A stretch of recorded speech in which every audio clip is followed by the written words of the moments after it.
ખબરની જો વાત કરવામાં આવે તો ઈરાન અને ઇઝરાયલ યુદ્ધ પર સૌથી મહત્વપૂર્ણ અને મોટા સમાચાર આવી રહ્યા છે, જેને લઈને વાત કરવામાં આવે તો રાહતના સમાચાર।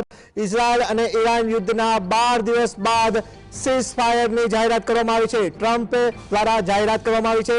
ઇઝરાયલની વાત કરવામાં આવે તો ઇઝરાયલ અને ઈરાન દ્વારા જે યુદ્ધ ચાલી રહ્યું હતું તેને લઈને મહત્વપૂર્ણ સમાચાર એ છે, અમેરિકી રાષ્ટ્રપતિ ટ્રમ્પે સોશિયલ મીડિયા પ્લેટફોર્મ એક્સ ઉપર ટ્વીટ કરી અને જાહેરાત કરી 6 કલાક પછી ઈરાન અને ઇઝરાયલ વચ્ચે સીઝફાયર લાગુ થશે। 24 કલાક પછી યુદ્ધ ખતમ થશે તેવી જાહેરાત ટ્રમ્પ દ્વારા સોશિયલ મીડિયા એકાઉન્ટ દ્વારા કરવામાં આવી છે।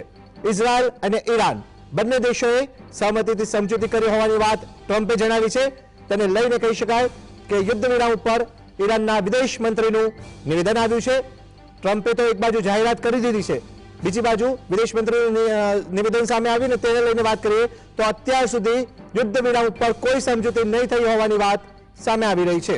12 દિવસના ભીષણ યુદ્ધ બાદ ઈરાન અને ઇઝરાયલ સીઝફાયર માટે સહમત થયા છે। અમેરિકાના રાષ્ટ્રપ્રમુખ ડોનાલ્ડ ટ્રમ્પે આ અંગે સત્તાવાર જાહેરાત કરી।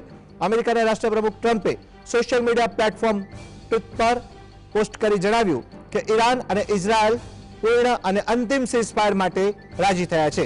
આગામી 6 કલાકમાં સીઝફાયર લાગુ થઈ જશે। ઈરાને પહેલા તેમનું પાલન કરવું પડશે।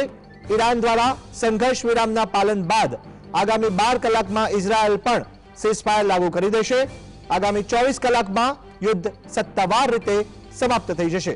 જોકે યુદ્ધ વિરામ ઉપર ઈરાનના વિદેશ મંત્રીએ કહ્યું કે અત્યાર સુધી યુદ્ધ વિરામ ઉપર કોઈ સમજૂતી નથી થઈ। તેમણે કહ્યું, અમે સૈન્ય અભિપ્રાય પછી જ કોઈ નિર્ણય કરશું।